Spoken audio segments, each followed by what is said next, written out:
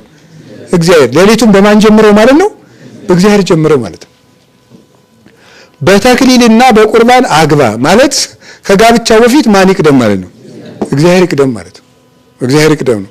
ባልና ሚስት እንግዲህ ተመልከቱ አይደል? ተክሊል እንደተፈጸመላቸው 40 ቀን እንዲጾሙ ይታዘዛሉ። 40 ቀን ተክሊል ፈጽመው ስጋው ደግሞ ተቀብለው ሚስቲቱም ከእናቷ ቤት ባልየውም ከአባቱ ቤት ሄደው 40 ቀን ይታቀባሉ። ማን ይቅደም ተብሎ ነው? 40ውን ቀን አፍርሰው ግን አብረው መሆን ቢጀምሩ ምን ይሆናል? ትዳሩ ይበላሻል፣ ይጣላሉ፣ የጭቅጭቅ ቤት ይሆናል። እግዚአብሔር አልቀደምምና አልገባበትምና። ያለ ቁርባን አትጋቡ ማለት እግዚአብሔር መጀመሪያ ይምጣ ነው። እሱ ነው የተፈለገው እኮ። እግዚአብሔር መጀመሪያ ይቀድማል። አባቶቻችን ትምህርት እንኳን መንፈሳዊ ትምህርት እንኳን እንደተማሩ ወዲያው አይሰብኩም። መጀመሪያ ከማን ጋር ይገናኛሉ? እግዚአብሔር። አሁን እኮ እንደዚህ ስብከቱም ራሱ አልሰራ ያለ እንደዚህ ሆኖ ነው መሰል። ዮሐንስ መጥምቅ 30 ዓመት ከእግዚአብሔር ጋር ኑሮ ነው 6 ወር ከህዝቡ ጋር የኖረ። እኛ ግን 6 ወር ከእግዚአብሔር ጋር ሳንኖር 30 ዓመት እንሰብካለን። ተመስገን ነው። እግዚአብሔር ጋር ብዙ ኑሮ ከሰው ጋር ጥቂት የኖረ ሰው ፍሬ ያፈራል። ከእግዚአብሔር ጋር ምንም ሳይኖር ብዙ ዓመት በአገልግሎት ከሚጠመድ ሰው ይልቅ እንደሱ ነው። እግዚአብሔርን ሳይዙ ስለ እግዚአብሔር መናገር አይቻልም፣ ነውር ነው። ቄርሎስም እንደዛው፣ ሌሎችም እንደዚያው። እግዚአብሔር ከነገር ሁሉ ይቀድማል። እስኪ በሉ ሁላችሁም አቤት። ለምሳሌ አሁን መነኩሴ ወደ ገዳም የሚገባው ከማን ጋር ለመዋሃድ ነው? አቤት። ከዚያ በፊት ግን ምን ማድረግ አለበት? ፈቃድ እግዚአብሔር መጠየቅ አለበት። የእግዚአብሔርን ፈቃድ ሳያውቅ ሰው ወደ ገዳም መምጣት የለበትም። የእግዚአብሔርን ፈቃድ ሳያውቅ እንዴ ገዳም ገብቼ ነው እንጂ የእግዚአብሔርን ፈቃድ የማውቀው ውሸት። መጀመሪያ የእግዚአብሔርን ፈቃድ ማወቅ አለበት በንስሐ አባቱ እየተመራ። የእግዚአብሔርን ፈቃድ ሳያውቅ ዝም ብሎ የገባ ሰው አገር አጥፊ ነው። እውነቴን ነው የምነግራችሁ። ዘመኑን በሙሉ ሲዋለል ነው የሚኖረው። የእግዚአብሔርን ፈቃድ መጀመሪያ ሰው በንስሐ አባቱ እየተመራ ማወቅ አለበት። ፈቃድ እግዚአብሔር መጽሐፈ ፊልክስዩስ ይሄን ያዛል። ፈቃድ እግዚአብሔር በምን ይታወቃል ቢሉ በመምህራን ይታወቃል፣ በመጻሕፍት ይታወቃል፣ በጸሎት ይታወቃል፣ የተጠቀሙ አባቶችን በማስጠየቅ ይታወቃል። ያውቁታል። አሁን እኮ አንድ የቤተ ክርስቲያን መምህር ልመንኩስ ወይስ ላግባ ብትሉት ያውቀዋል። እኔ ያውቀዋለሁ ማለቴ ነው። እቅጩን አሁን እኮ ስለራሱ እያወራ ነው ከምትሉ ውስጡን ለምን አልነግራችሁም? መሰቃየት ጊዜያችሁ መባከን የለበትም። እኔው ብነግራችሁ ይሻላል ማለት ነው። ስለዚህ ይታወቃል። ማንም ያሳውቀው መጻሕፍት ማለት ናቸው። መጻሕፍት ያሳውቃሉ። ማን መነኩሴ ይሆናል አይሆንም የሚለውን አዳምጦ አንድ መምህር አንተ አትመንኩስ ማለት ይችላል። መጻሕፍት ያሳውቃሉ። አንተ አግባ ይለውታል ማለት ነው። አለው የራሱ የሆነ መለኪያ ማለት ነው። መምህር ስትሆኑ ታውቁታላችሁ እናንተ። ግን ባለፈው ነግሬያችኋለሁ ረስታችሁት ነው እንጂ አንድ ሰው መነኩሴ መሆኑን አለመሆኑን ራሱ የሚያውቅበት መጻሕፍት የነገሩን ነገር አለ። ስለዚህ መጀመሪያ ግን ዋናው ነገር የፈለግኩት እግዚአብሔር ይፍቀድ ነው። እስቲ እግዚአብሔር ይፍቀድ በሉ። እግዚአብሔርን ምን ማለት ነው? ርዕሳችን ነገር እንጂ ማስቀደም። እግዚአብሔርን ማስቀደም ማለት ከነገር ሁሉ በፊት እግዚአብሔር መቅደም አለበት ነው። ከነገር ሁሉ በፊት እግዚአብሔር መቅደም አለ። ለምሳሌ እንዲህ ያለው ሁለት ጀማሪ መነኮሳት ሲጸልዩ ሰይጣን ምን አላቸው? በቃ የበቃ አስመስሎ ነው እንዴ እስኪ በቃ እናንተ ወደ ሌላ ምስጢር ላሸጋግራችሁ ነው ብሎ ዟቸው ሲሄድ ከባታቸው አውጥቷቸው ሲሄድ ምን አደረገ መሰላችሁ? በደመና የሚጭናቸው ነው የመሰላቸው። በቅተው ሚካኤል ገብርኤል መስሎ ማለት የሚጭናቸው መስሎ ነው። አንዱ ዝም ብሎ ተመስገነው የኛ ጸሎት እንኳን ለደመና ለሌላ ያበቃል ብሎ በውስጡ ሄዶ ደመናው ላይ ደመና እኮ የለም ውሸቱን ነው ደመና ያስመሰለው። ሄዶ ዱብ ሲል ፍርጥ ሄዶ ደመናው ላይ እግሩን እርፍ። ያኛውሳ በስመ አብ ወወልድ ወመንፈስ ቅዱስ ሲል ደመና የለም። እግሩን ከማንሳቱ በፊት ማንን አስቀደመ? እግዚአብሔርን አስቀደመ ማለት ነው። ምታቱም ብን ብሎ ጠፋ ማለት ነው። እግር ከእግዚአብሔር ከቀደመ ግን ይሰበራል ነው። ከእግር ይልቅ እግዚአብሔር ይቅደም ነው። ከእግር በፊት እግዚአብሔር መቅደም አለበት። ከመሄዳችን በፊት እግዚአብሔር ይቅደም። ከመግባታችን በፊት እግዚአብሔር ይቅደም። ከመውጣታችንም በፊት እግዚአብሔርን ማስቀደም አለበት። በሁሉም ሁኔታ ውስጥ እግዚአብሔር መፍቀድ አለበት። ያለ እግዚአብሔር ጌታ ለዚህ ነው ወዘእንበሌሰ አልቦ ዘትክሉ ገቢረ ወኢምንተኒ ከኔ ያለኔ ምንም መስራት የምትችሉት ነገር የለም፣ ምንም ልታደርጉ አትችሉም ብለናል ዮሐንስ ወንጌል ምዕራፍ 15 ላይ። ቅርንጫፍ በግንዱ ካልኖረ በቀር ማፍራት እንደማይቻለው እናንተም በኔ ካልሆነ በቀር ያለኔ ምንም ልታደርጉ አይቻላችሁም ብሎ እንደነገረን ያለ እግዚአብሔር ምንም መስራት አይቻልም። እግዚአብሔርን ማስቀደም እንዴት ጥሩ መሰላችሁ። ከቃሉ ጋር ናችሁ? ከቃሉ ጋር ናችሁ? እግዚአብሔር ከሁላችን ጋር ይሁን።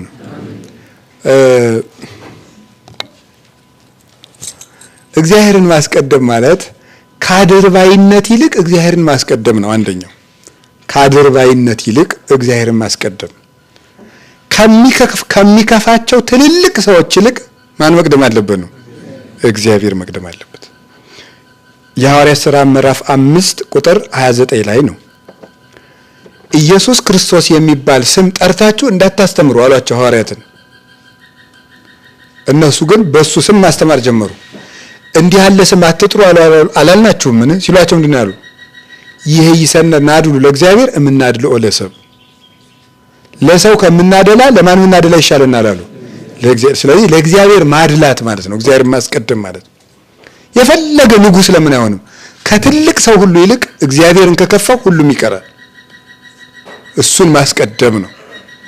አጼ በካፋ የሚባሉ ንጉስ ነበሩ ጎንደር እና አጼ በካፋ በህማማት ቤተክርስቲያን ገብተው ንባብ ያነባሉ እንደ ቄሶቹ። ያው ጥቂት የቄስ ትምህርት ይማሩ ነበር የድሮቹ ነገስታት። ሲያነቡ ንባብ ትንሽ መጣል ጀመሩ። ሲጥሩ ሊቃውንቱ ሁሉ አረ ንጉስን ማን መልሳቸው ብሎ ጭጭ ንጉስ ናቸው ነው። ተሜ ምን ሐሳብ የለውም የሚያዝ ነገር የለም። ተሜ ላጣረገው በዚያው ነው ማለት ነው መለሳቸው። ከዚያ በኋላ ዝበል አተ ንጉሱን ነው ብሎ ሁሉም ያሁሉ ሊቃውንት ተንጫጫ። እሳቸው ንባቡን ጨረሱና ንጉስ ይሄ ልጅ መቀጣት አለበት አገሪቱን ማዋረዳት አሉ። እሳቸው ምን አሉ መሰላችሁ? እናንተ አድርባዮች፣ እናንተ ቅቤ አንጓቾች ጌታችሁ ያስተማራችሁ ይሄንን ነው ወይ? በሐዋርያት ሥራ መጽሐፍ ለሰው ከምናደላ ለእግዚአብሔር ብናደላ ይሻላል ብለው የእናንተ መሪዎች ሐዋርያት አላስተማሯችሁም ወይ ብሎ ያን ተማሪ አጼ በካፋ ሸልመው ቀለብ ሰፍረው ትምህርትን በደብ አድርገህ ተማር ብለው ሰደዱት ይባላል። እነዚያን ግን በደብ አድርገው አዋረዳቸው። ይሁን ሊያልፍ ነው። ንጉስ እኮ ነገ ይሞታል። ኢሳይያስን እንደነገረው እግዚአብሔር የምታፍረው ንጉስ ሞተ፣ የማታፍረኝን የግር በመንግስት ያለው እንዳለው ማለት ነው። ከአድርባይነት ይልቅ እግዚአብሔርን ማክበር አድርባይ ዘመን ለወለደው ንጉስ ለወደደው አድርባይ አለመሆን ከእግዚአብሔር ይልቅ የተሾሙ ሰዎችን አለማቀርመጥ፣ ለእውነት ማደር፣ እግዚአብሔርን ማስቀደም ይባላል። ማንን ማስቀደም? ንገሩኝ እንጂ።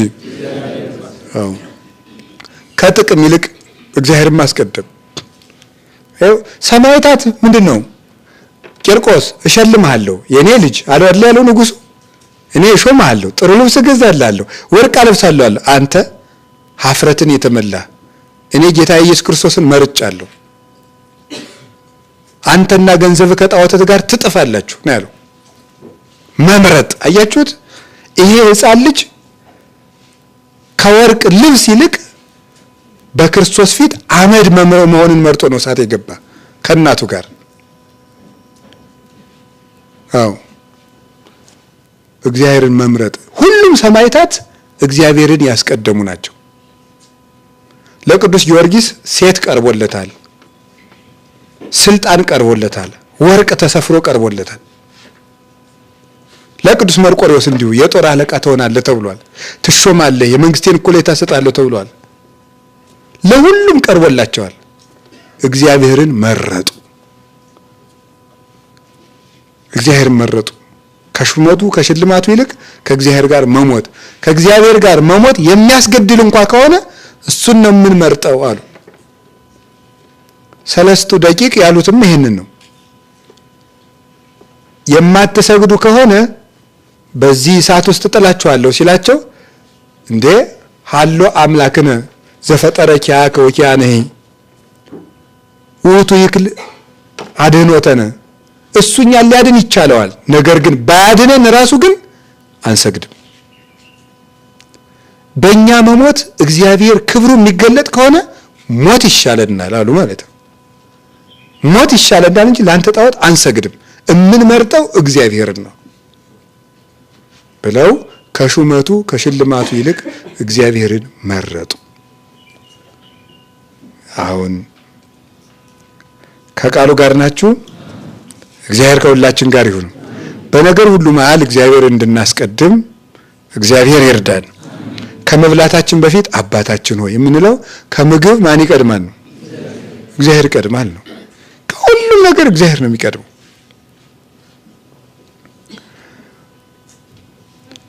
ይሄንን ባለቤቱ ጌታችን ኢየሱስ ክርስቶስ ደግሞ ነግሮናል። ሁለት ነገር ነው የቀረኝ እኔ። ሌላኛው በምድር ከምናገኛቸው ነገሮች ሁሉ እግዚአብሔርን መምረጥ ነው። በምድር ከምናገኛቸው ሁሉ የማቴዎስ ወንጌል ምዕራፍ 6 ላይ የነገረን ነው።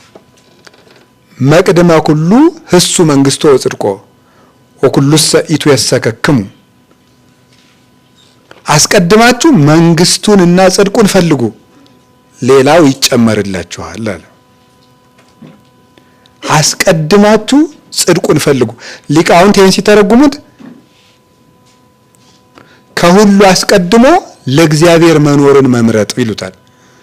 ከሁሉ አስቀድሞ ለእግዚአብሔር መኖርን መምረጥ። እስኪ በሉ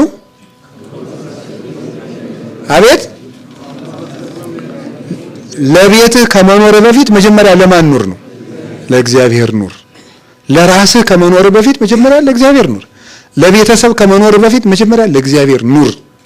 መጀመሪያ ለእግዚአብሔር መኖር ይቀድማል ነው። ሰው ግን ለራሱ ኑሮ አይደል? መጀመሪያ መሸት ሲል ወደ እግዚአብሔር ይመጣል። ሲመሽ መጀመሪያ ለእግዚአብሔር ኑር እና ነገሩ ተገላብጦ ነው። ከዚያ በኋላ መጀመሪያ ለእግዚአብሔር ኑረህ ዓለምን ምን አድርጋት ነው የተባለ? ዳረጎት አድርጋት ነው። ሰው ግን ዓለምን መጀመሪያ አድርጎ እግዚአብሔርን ነው ዳረጎት እያደረገ ያለ። ቅዱስ ዮሐንስ አፈወርቅ የሚለው ይሄንን ነው። ንሕነሰ ወለጥነ ሥርዓቶ ለእግዚአብሔር፣ እሱ መጀመሪያ ጽድቁን ፈልጉ ኋላ ሌላው ይጨመራል ብሎ ነበረ። እኛ ግን ነገሩን ሁሉ አገላበጥ ነው። የመጨረሻውን መጀመሪያ አደረግ ነው። የመጀመሪያውን መጨረሻ አደረግ ነው። ወበእንተዝ እንረክባ ለዛቲ ወይለን ታክቲ። ስለዚህ በዚህ ዓለምም አይሳካልን በዚያኛው ዓለምም አይሳካልን አለ። ለምን? አገላብጠነዋልና ነው። አገላብጠነዋልና መጀመሪያ ጽድቁን ፈልጉና ሌላውን ልጨምራችሁ ቢል ጭማሪውን መጀመሪያ ስላደረግነው ዋናውን ነገርም ሁሉንም እናጣዋለን አለ። አንድ ሰው ሳያገባ መውለድ ይችላል? እንዴት ነው? ምን የሚሉት ነገር ነው? ዛፍ ሳይተክል ፍሬ ይለቅማል ሰው? አይሆንም። የተገላበጠ ነገር ነው። መጀመሪያውና መጨረሻው ተገላብጧል። አንድ ሰው መሰረት ሳይጥል ጣራ ይሰራል እንዴ? አይሆንም።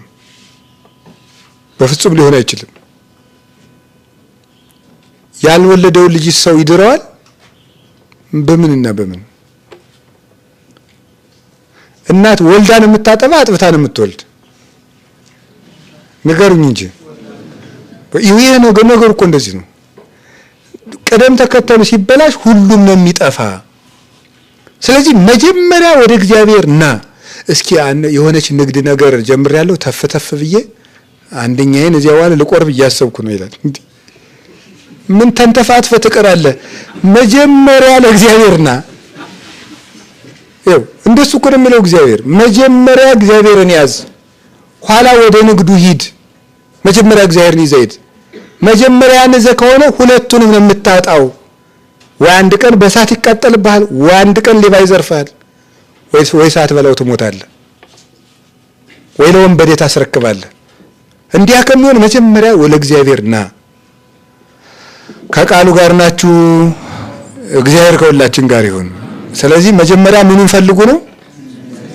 አቤት እግዚአብሔርን ፈልጉ ነው። መጀመሪያ ብሯን አይደል? ያውን በቤተ ክህነት ብትሉት በቤተ መንግስትስ መቼስ ድሮስ ምን ሊያደርጉ ያው ነው መቼም። በቤተ ክህነት ብትሉት በምን ብትሉት መጀመሪያ ምንድነው? አሁን ብር ነው። ብር አይጣ ላይ ድረስ እኮ ነው እናንተ። አይጣ ላይ አሁንማ ሀብታሞች ራሱ ሳይኮሎጂያችንን ተረድተው ብራቸውን ፊት እያሳዩን ነው የሚመጡ እንደመታወቂያ እያረጉ ማለት ነው። እኔ የዚህ ድርጅት ባለቤት ነኝ ብሎ ነው የሚጀምር ወሬ ራሱ ሲጀምር አክብረኝ ነው ብሩን ነው መጀመሪያ ያመጣው። እኔ ከአሜሪካ ነው የመጣሁት ምን ማለት ነው? መጀመሪያ መታወቂያ አረጉታ። እኛ እንደዚህ ይሄ እኮ ውርደት እኮ ነው። እኛ እንደዚያ እንደምንፈልግ አጠናን ሰው ማለት ነው ራሱ ካህናትን መነኮሳትን ሳይቀር ማለት በለዚህ እንደምንም ነው መጀመሪያ እግዚአብሔር ቀርቶ አራ አይጣል እኮ ነው። አሁን ማን የሚመስለኝ ሰው ሳስበው ምክር ራሱ ለመምከር መጀመሪያ ከራስ ጠጉር እስከ እግር ጥፍሩ አይቶ ነው የሚመክር የሚመስለኝ ብሎ ማለት ምን አለው ብሎ እስቲ አጣቱ ላይ 3 ወርቅ አለው ይቆን አለው እሺ ምንድን ነበረ ብሎ ምክር የሚጀምር በኋላ ነው አይቶ አጣርቶ ማለት ነው። እሺ መጀመሪያ ሰውን በሰውነቱ እናክብር። ሰውን እንደ ሰውነቱ ሰው ሆኖ እንደመፈጠሩ እግዚአብሔርን እንደመምሰሉ እንደሱ ነው እና መጀመሪያ ጽድቁን ፈልጉ። አሁን በእኛ ቤትም ቢሆን መጀመሪያ ብር ስለቀደመ ህዝቡም አልገዛም ብሏል። ለካህናት አይገዛም። አባግእኒ ተሃጉላ እመብል በጎችም ሳር አንበላም አሉ። በትርጓሜ ያቀንተው እምተበልኦ በጎችም አንበላም አሉ ብለዋል ሊቃውንት። ሳር ያላበላውን ውሃ ያላጠጣውን በግ ዝም ብለህ አርጅል ብላ ትለዋለህ እንዴ? አሁን ለምእመናን የሚለፋላቸው የሚያስብላቸው ጨርሶ የለም። የሚበላቸው ብቻ ነው ያለው። የሚበላቸው የሚያርዳቸው የሚያወራረዳቸው እንጂ የሚያስብላቸው ጨርሶ የለም። ስለዚህ ተነግሮ አይሰሙ። እንዴት ብሎ ይሰሙ? እንዴት ብሎ ይሰማል? ረግሩም የሰማውን እኮ ነው የሚሰማ። ያልሰማውን ማን ይሰማል? እና እንዲሁ ከገንዘብ እግዚአብሔር ይቅደም። እንዲሁ እውነቴን ነው። ኧረ በንስሐ ልጅም እንደዚያው፣ በምንም እንደዚያው፣ በቤተ ክርስቲያንም እንደዚያው። እግዚአብሔር የሚቀድመው መቼ ነው? እግዚአብሔር ብቻ የሚታሰበው ያለ ታርጋ እግዚአብሔር ብቻ የሚታሰበው መቼ ነው? ያለ ሳንቲም ያለ ምን አለው ያለ ምን አላት እግዚአብሔር ብቻ የሚታሰበው እግዚአብሔር ብቻ የሚታየው መቼ ነው? ያለ ተቀጽላ ፍጹም ውርደት ነው ይሄ። የሳንቲም ድቃቂ የልብስ ላቂ ብቻ እየተከተል እግዚአብሔርን ትተንል። ክርስቶስ ዓለማት ሁሉ ያጌጡበት ዕንቁ ነው። ድሆች የከበሩበት ወርቅ ነው ክርስቶስ።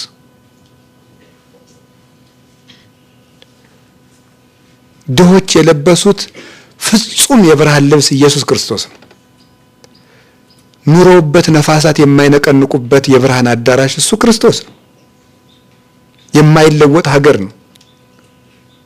እሱን ከስሮ ሰው ነፋስ የሚወዘውዘው ቤት ያተርፋል እንዴ? ሰው ክርስቶስን ከስሮ የሚቀደድ ልብስ ያተርፋል? የማይሰረቀውን ጌታ ከስሮ ሰው የሚሰርቀው ሳንቲም ያተርፋል እንዴ? ነውር እኮ ነው። ሳንቲም ትርፍ ነገር ነው። ስለዚህ ዝግቡ መዝገበ ዘበሰማያት ሀበጻጼ ወቁንቁኔ እያማስኑ ብል በማይበላው ነቀዝ በማያበላሸው የሰማይ መዝገብ አብጁ ያለው እኮ ራሱን እኮ ነው። የሰማይ መዝገብ ያለው እኔን ገንዘብ አርጉኝ እኮ ነው ያለው። እኔን ያዙ። የማቴዎስ ወንጌል ምዕራፍ 10 ላይ ወርቅ ብር አትያዙ ብሎ ለደቀ መዛሙርቱ ያዘዛቸውን ዮሐንስ አፈወርቅ ሲተረጉመው ወርቃችሁን እያለው ወርቅ ለምናችሁ፣ እንቋችሁን እያለው እንቁ ለምናችሁ። ያ ማለት ብርና ወርቅ አያስፈልገንም ማለት አይደለም። ክርስቶስን እንቁ ያገኘ ሰው ወርቅም ያገኛል። ባያገኝስ ክርስቶስ ወርቅ ከሚሰጠው ይልቅ እሱ ይሰጠዋል። ገዝቶ የበላ ሐዋርያ የለም፣ ዓለምን ሲሳይ ያደረገላቸው እንጂ። ቤት ያለው ሐዋርያ የለም፣ ብሩን ምቾት አደረገላቸው እንጂ። ዘመድ አስከትሎ የዘመተ ሐዋርያ የለም፣ ባዱን ዘመድ አደረገላቸው እንጂ። እግዚአብሔር እንደዚህ ነው። እኔን መጀመሪያ ያዙ፣ የብር ሳይኮሎጂ ይጥፋላችሁ ማለቱ ነው። የብር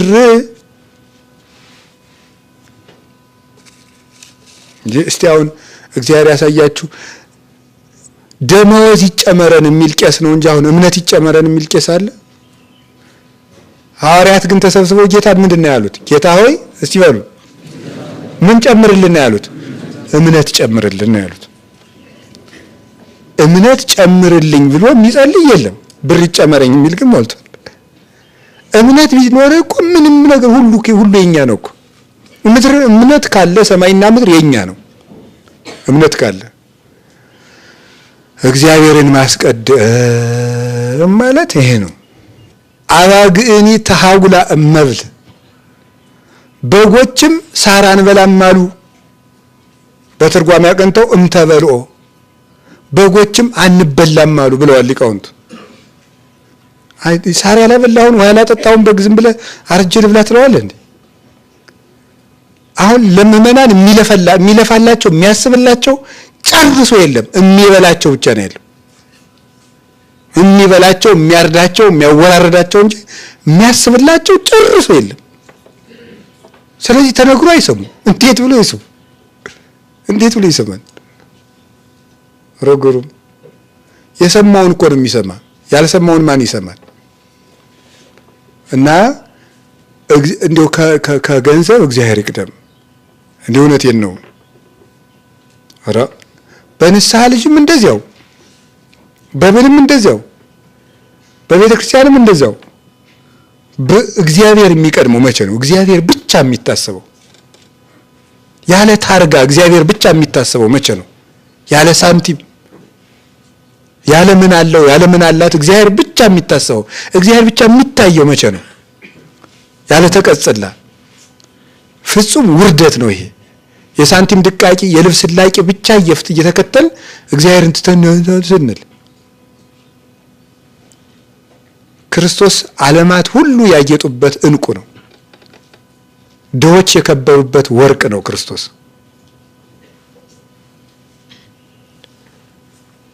ድሆች የለበሱት ፍጹም የብርሃን ልብስ ኢየሱስ ክርስቶስ ነው። ኑሮበት ነፋሳት የማይነቀንቁበት የብርሃን አዳራሽ እሱ ክርስቶስ ነው። የማይለወጥ ሀገር ነው።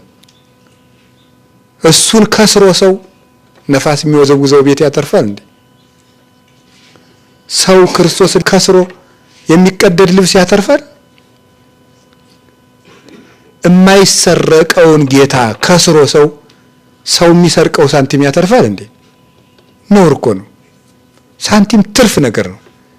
ስለዚህ ዝግቡ መዝገበ ዘበሰማያት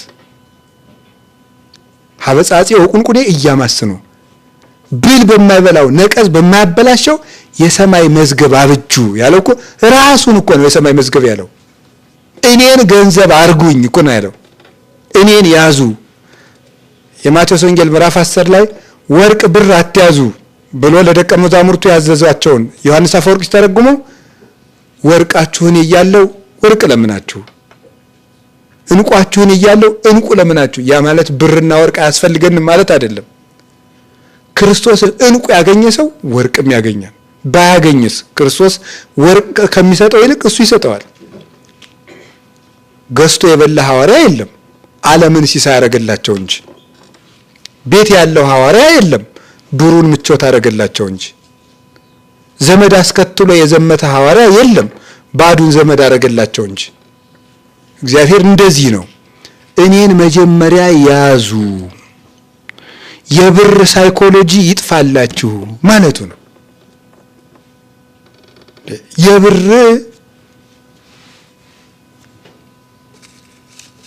እስቲ አሁን እግዚአብሔር ያሳያችሁ ደመወዝ ይጨመረን የሚል ቄስ ነው እንጂ አሁን እምነት ይጨመረን የሚል ቄስ አለ? ሐዋርያት ግን ተሰብስበው ጌታን ምንድነው ያሉት? ጌታ ሆይ እስቲ በሉ ምን ጨምርልን ያሉት? እምነት ጨምርልን ነው ያሉት። እምነት ጨምርልኝ ብሎ የሚጸልይ የለም። ብር ይጨመረኝ የሚል ግን ሞልቷል። እምነት ቢኖር እኮ ምንም ነገር ሁሉ የኛ ነው እኮ። እምነት ካለ ሰማይና ምድር የኛ ነው። እምነት ካለ እግዚአብሔርን ማስቀደም ማለት ይሄ ነው አጭሩ። የመጨረሻው ግን ከኛ ፈቃድ ይልቅ የእግዚአብሔርን ፈቃድ ማስቀደም ወይ መቀበል ነው። ጥዑም ውእቱ መሪር ዘተፈቅዶ አንተ እምነጸቃው ዘፈቅዶ አነ አረጋዊ መንፈሳዊ ነው ያለው። ጌታ ሆይ እኔ ከምወደው የማር ወለላ ይልቅ አንተ የምትወደው እሬት ይሻላል። እኔ ከምወደው የማር ወለላ ይልቅ አንተ የምትወደው እሬት ይሻላል ይላል አረጋዊ መንፈሳዊ መጽሐፈ መነኮሳት ላይ። እኛ ከምንወደው ያማረ ነገር እግዚአብሔር የመረጠልን መራራ ነገር ይሻላል። ሲታይ በዓይናችን ፊት የኛ ነው መልካም፣ በእግዚአብሔር ፊት ግን የእግዚአብሔር ያላማረው ነገር ነው መልካም። በሳሙኤል ፊት ኤልያብ ያማረ ነው፣ በዳዊት ፊት በእግዚአብሔር ፊት ግን ዳዊት ነው ያማረ የተናቀው። ሳሙኤል የናቀውን እግዚአብሔር አከበረ። የሳሙኤል አይኖች የማያዩትን የእግዚአብሔር አይኖች ያያሉና፣ ስለዚህ እኛ ካከበርነው ይልቅ እግዚአብሔር ያከበረው ይሻላል። እኛ ከመረጥነው ርስት እግዚአብሔር የመረጠው ስደት ይሻላል፣ የታወቀ ነው። እኛ ከምንመርጠው ሕይወት መኖር እግዚአብሔር የሚመርጠው ሞት ይሻላል። ለምሳሌ ለዮሴፍ የሚሻለው በእስራኤል መኖር ነው በግብጽ መኖር ነው? ንገሩኝ እንጂ እንደ እግዚአብሔር ምረጡ እንጂ። በግብጽ ነው። ግብጽ ባይሄድ የግብጽ ንጉስ ይሆናል እንዴ? አይሆንም። ስለዚህ ሰውኛውን አሁን ይሄ ትንሽ ልጅ ባልተሰደደ ከእናት አባቱ ጋር በኖረ ነበር ምንል። እግዚአብሔርኛውን ካሰብን ግን እንኳን ተሰደደ ባይሰደድ አይሾምም ነበርና፣ ስለዚህ ለዮሴፍ እኛ ከምናውቀው ነፃነት ይልቅ እግዚአብሔር የሚያውቀው እስራት ይሻለዋል።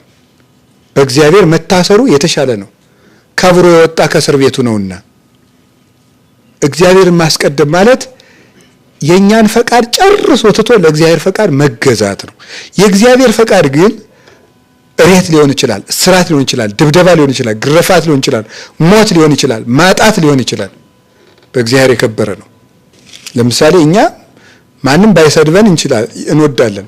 እግዚአብሔር ግን መከራ ውስጥ ነው ክብርን ያስቀመጣት። መንግስተ ሰማያት በእርሻ መካከል የተዳፈነች ዕንቁን ትመስላለች ሲል በመከራ ውስጥ ክብር ተዳፍኖ አለ ማለቱ አይደለ?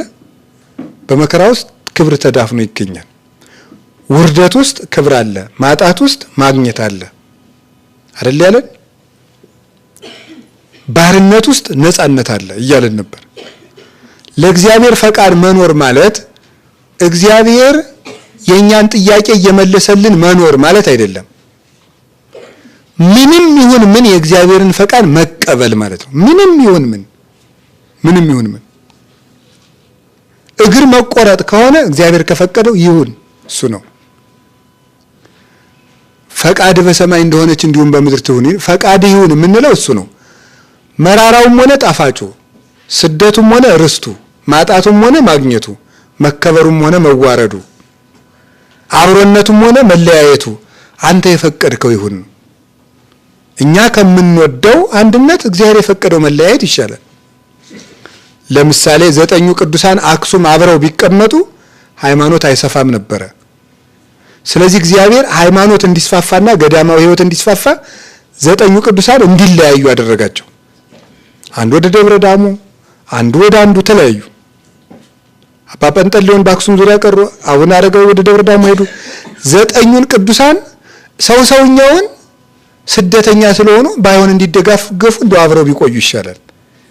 እግዚአብሔርኛውን ግን መበታተናቸው ነው ጥሩ። ስለዚህ እግዚአብሔር እኛ ከወደድነው አብሮነት እግዚአብሔር ከፈቀደው መለያየታችንም ጥሩ ነው። ዋናው ግን እግዚአብሔር ፈቅዶታል ወይ ነው። የሚመቸን ሳይሆን ቢጎረብጠን እንኳን ቢሆን የእግዚአብሔር ፈቃድ ይሁን።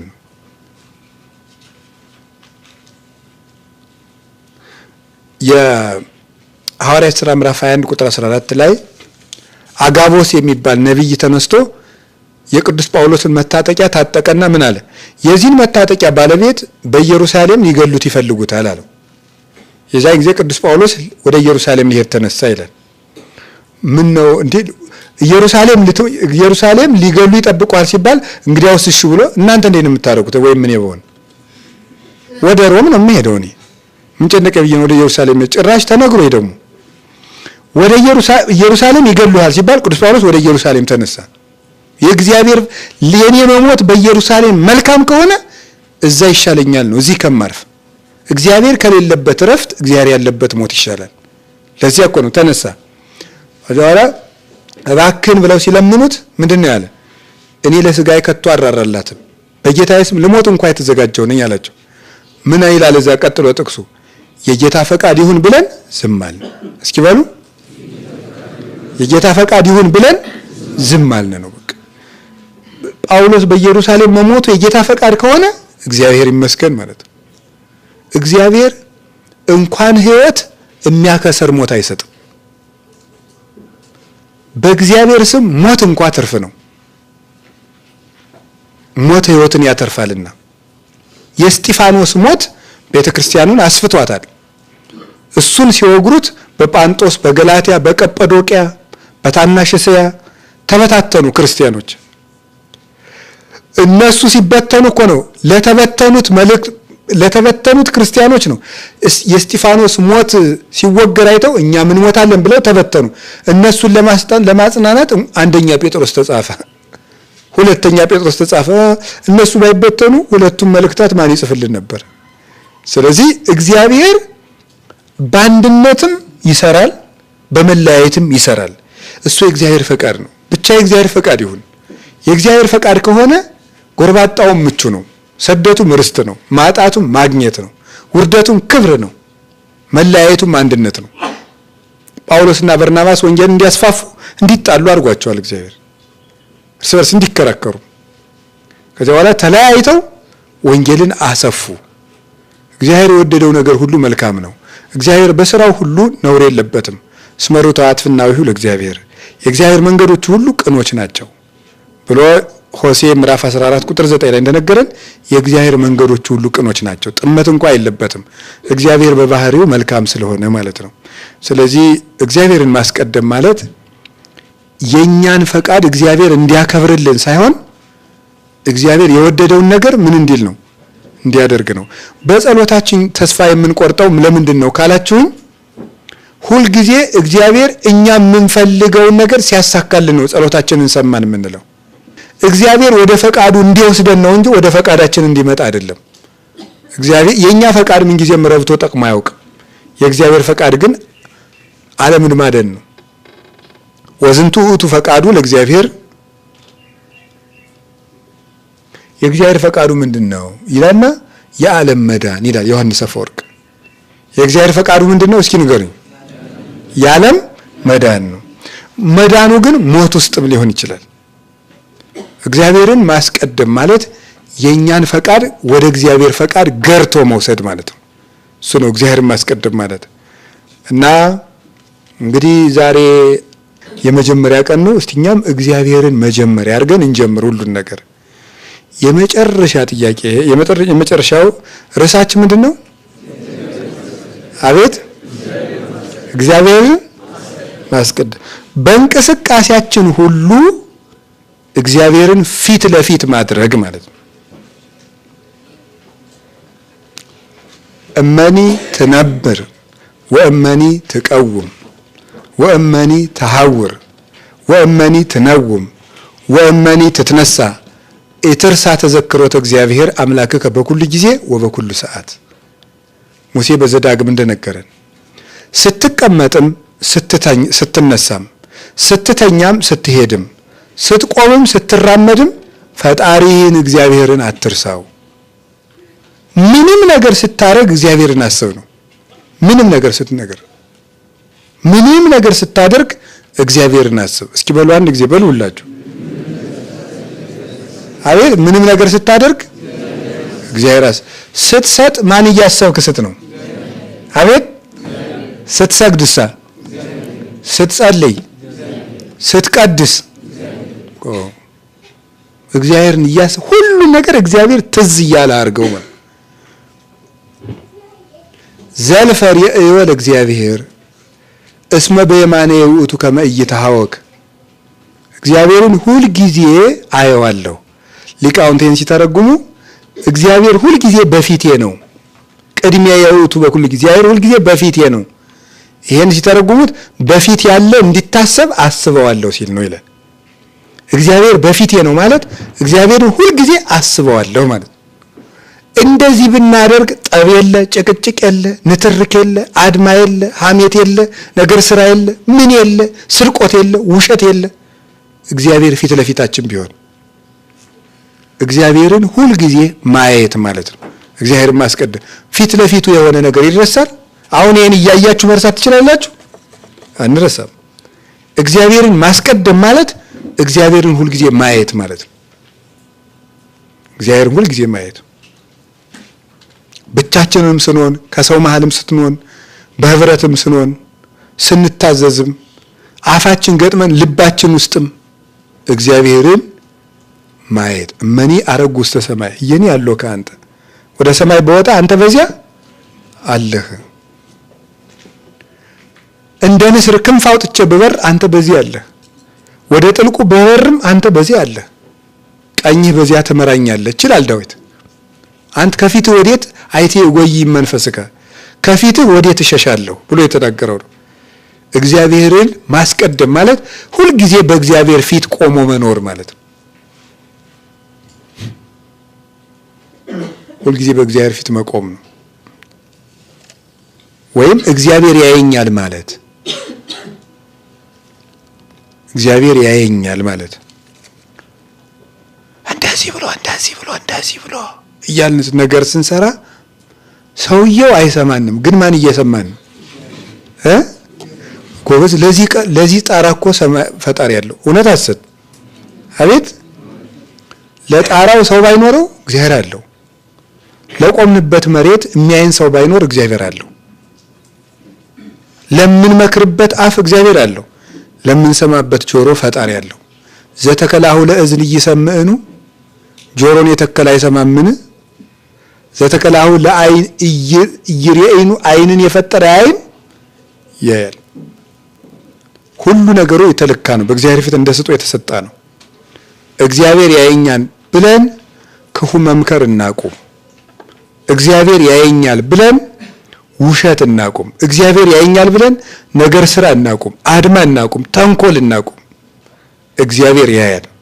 ዲያቆን የሚናገረው አንድ ጥሩ ነገር አለ። ማንም እዚህ በክፋት እንዳይቆም እግዚአብሔር ያያል ይላል። ማን ያያል የሚለው?